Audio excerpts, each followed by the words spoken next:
Alors, il y a le bruit de la mer. Je sais pas si on m'entend bien. Donc, je voulais faire peut-être un petit vlog lecture. Je suis en train de lire Fleurs captives de Virginia C. Andrews. Ben, je suis presque à la fin. Donc, j'étais venue à la mer pour... Ben, je suis allée à la mer, mais en fait, il pleut. Il fait vraiment pas beau. Donc, du coup, en soi, j'ai le temps de le terminer. Donc, je sais pas. Affaire à suivre.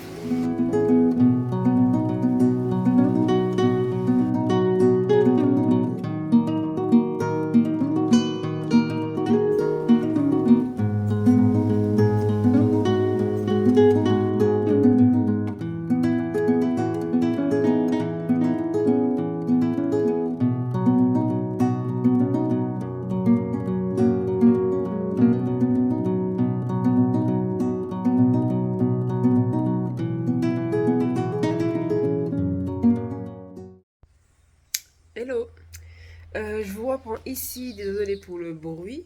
Donc j'ai fini Fleur captive du coup hier soir, ou ce matin, non je crois que c'est hier, j'ai fini hier soir. Donc c'était plutôt cool, bien dérangeant hein, parce qu'on parle d'enfants issus d'inceste.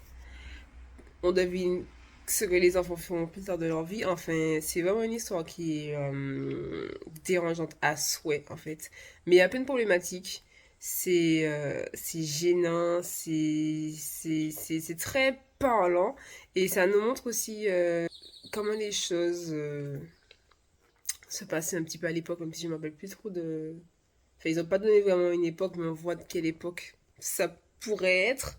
En gros, c'est des riches, pieux, une famille, et, en fait, leurs enfants, leur fille s'est barrée avec son demi-oncle, et du coup, ils ont fait quatre gosses, sauf que le père, le demi-oncle, il est mort, donc du coup, la meuf, elle est retournée avec ses enfants dans la maison familiale.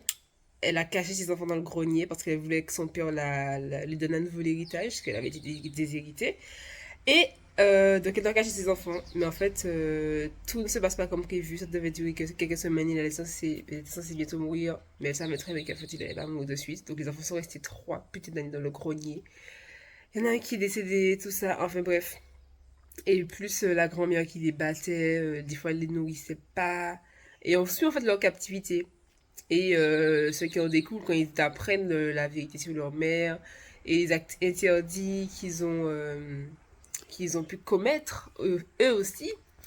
Donc voilà, mais c'était super intéressant malgré la gêne. Mais bon, c'est pas un livre qui est là pour romantiser l'inceste, c'est vraiment au contraire, c'est bien trigger. Donc moi je l'ai bien aimé, je crois que j'ai mis 4 étoiles sur 5. Et je connaissais déjà l'histoire du coup parce que j'avais vu le film. Et c'est une de mes autrices préférées aussi, donc voilà. Ensuite, je vais commencer Vicious de V. Schwab. Donc, c'est pas c'est de la fantasy. C'est deux gars qui faisaient des expériences quand ils étaient à la fac. En tout cas, ça a tourné mal. Et il y en a un qui est allé en prison du coup à cause de ça. Et l'autre qui va récolter toute la gloire. Donc, je pense qu'on aura deux points de vue. C'était censé être deux meilleurs amis qui sont devenus ennemis, je pense, à cause de cette histoire. J'ai lu les premières pages, je me rentre dedans. C'est un livre qui est assez ancien. Ah non, je dis n'importe quoi. Ça fait, enfin, je veux dire, c'est la hype, elle est passée de longtemps, hein, de V. Schwab. C'est lui qui a écrit aussi.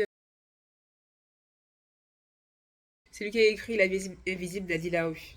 Mais bon. Et j'avais pas tant aimé que ça, La vie invisible d'Adi Larue. Donc, bon, on va donner une seconde chance.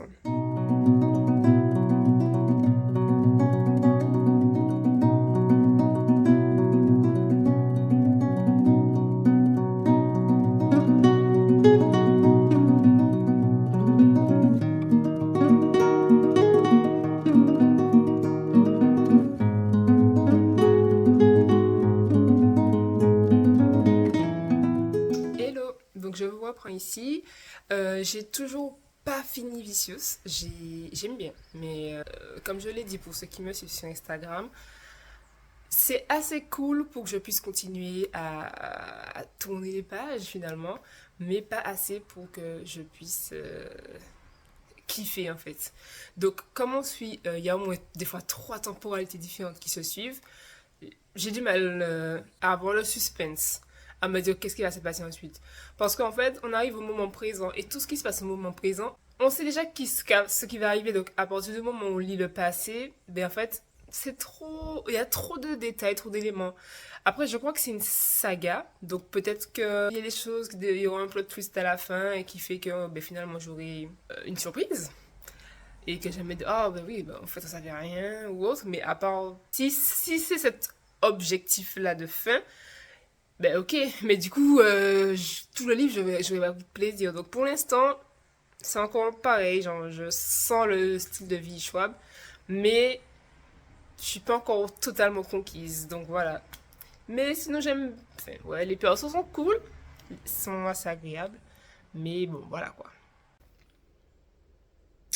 Bon, je crois que je suis à 377 pages sur 439 pour être précis. J'ai du mal. Je lis genre 5-10 pages, j'arrête. Je lis 5-10 pages, j'arrête. C'est dur. Là, je commence à en avoir un peu marre. Vraiment, j'ai jamais eu autant l'impression que j'étais dans une histoire, enfin, de ne pas vivre un roman. Parce que autant, enfin, c'est vraiment. Alors, j'y connais pas grand-chose, hein, mais ça fait vraiment. Vous connaissez un peu l'adage du show don't tell. Eh bien là, j'ai l'impression qu'elle a pas trop respecté ça, ou en tout cas, c'est l'impression que ça donne. C'est-à-dire que on sait tout, tout le temps. Il y a pas de mystère, il n'y a pas de enfin, ce qu'on se demande. Voilà quoi. Il y a des individus qui sont des extraordinaires, donc c'est ça le plot de l'histoire. On peut se poser des questions un petit peu sur certaines caractéristiques que les extraordinaires possèdent ou non, du coup. C'est sont les seules questions que je me pose. Je me pose des questions sur une idée. On a le point de vue de tout le monde, l'histoire de tout le monde. On sait le passé, le présent, le futur. Pourquoi faire en fait? J'ai l'impression que j'arrive dans une histoire qui est déjà passée, qu'on sait déjà ce qui va se passer. Il y a aucune... L'esprit qui n'est pas arrivé jusqu'à moi. Et franchement, ça me... Il me reste moins de 100 pages, donc je bats le DNF maintenant, genre psychologiquement.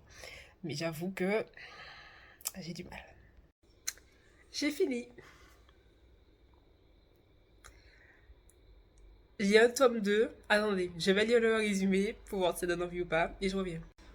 Je confirme, ça donne pas plus envie que ça.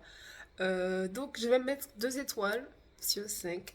À peu près 2,5, entre 2 et 2,5, je sais pas. Mais j'étais pas convaincue du tout jusqu'à la fin. En fait, tout était prévisible. Il y avait pas de plot, il y a pas de surprise, il y avait rien qui montrait que bon, ça donne envie de savoir ou autre, non? Donc voilà.